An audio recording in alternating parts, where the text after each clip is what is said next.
By this point, you understand that the Australian Information Security Manual is mandated, and you understand why the Australian government takes that mandate seriously.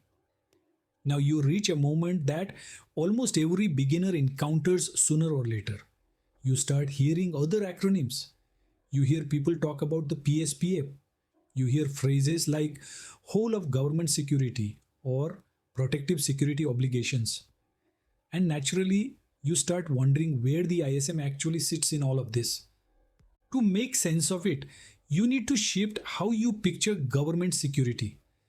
Instead of seeing isolated documents, you need to see a layered framework where each part has a clear role. The ISM is not the top of the hierarchy, and it is not the only security authority. It is one piece of a broader system designed to protect the Australian government as a single connected entity. At the highest level, the Australian government approaches security through protective security, not just cybersecurity. This means the government looks at security holistically. It considers people, information, physical assets, systems, and services as part of one ecosystem. Cybersecurity is critical, but it is not enough on its own. A system can be technically secure and still be compromised through poor governance, insider risk, or weak physical controls. This is where the Protective Security Policy Framework, commonly known as the PSPF, comes into play. The PSPF is owned and maintained by the Attorney General's Department and acts as the top level policy framework for protective security across the Australian government. It defines what agencies are responsible for protecting and who is accountable at a leadership level.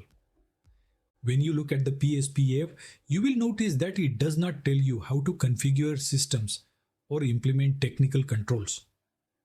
Instead, it sets expectations around governance, risk management, personnel security, physical security, and information security.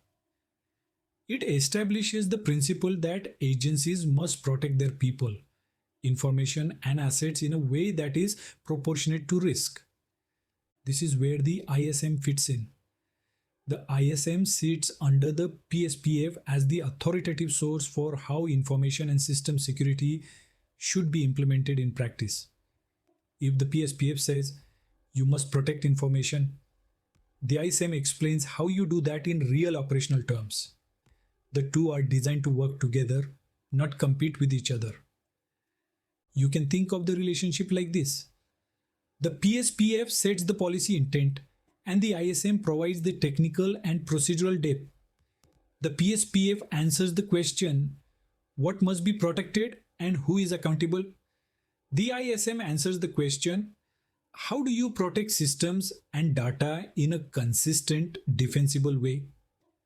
Understanding this relationship is crucial because many beginners assume the ISM replaces other frameworks. It does not. The ISM is intentionally scoped to information and system security. It does not try to govern physical building access, personnel vetting, or organizational culture in full detail. Those areas are covered elsewhere in the protective security framework, with the PSPF acting as the umbrella. Now, when people talk about whole of government security, this is what they mean. The Australian government does not want each agency inventing its own security philosophy. Instead, it wants shared principles, shared expectations, and shared accountability. Whole of government security ensures that agencies can trust each other, share services, and operate collectively without introducing unnecessary risk. The ISM is a key enabler of this approach. Because agencies align to the same information security baseline, they can integrate systems, exchange data, and rely on shared platforms with confidence. This is particularly important in modern government, where services are increasingly digital, cloud-based, and interconnected. Another important aspect of this framework is assurance. Government leaders need to know not just that security policies exist, but that they are being followed. The PSPF establishes the requirement for assurance and accountability. The ISM provides the measurable controls and expectations that make assurance possible. Together, they allow agencies to demonstrate that security decisions are consistent, risk based, and aligned with government policy. It is also important to recognize the role of the Australian Cybersecurity Centre within this structure. The ACSC does not own the PSPF, but it plays a central role in shaping how cybersecurity is implemented across government. The ISM reflects the ACSC's expertise, threat intelligence, and operational experience. This ensures that the technical guidance supporting the PSPF is grounded in real world risk, not theory. As someone learning this framework, the key insight is this: no single document stands alone. The ISM makes sense only when you understand that it supports broader government security objectives. It exists to operationalize policy, not to replace governance.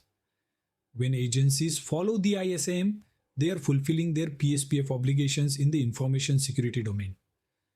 This layered approach also explains why government security can sometimes feel complex. It is not designed for simplicity at the expense of accountability. It is designed for scale, resilience, and trust across an entire nation. Each framework has a defined purpose, and overlap is intentional rather than accidental.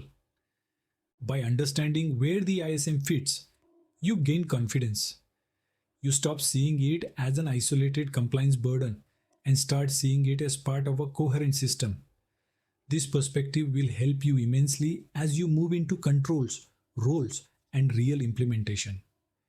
You will understand not just what is required, but why it exists and how it supports whole of government security.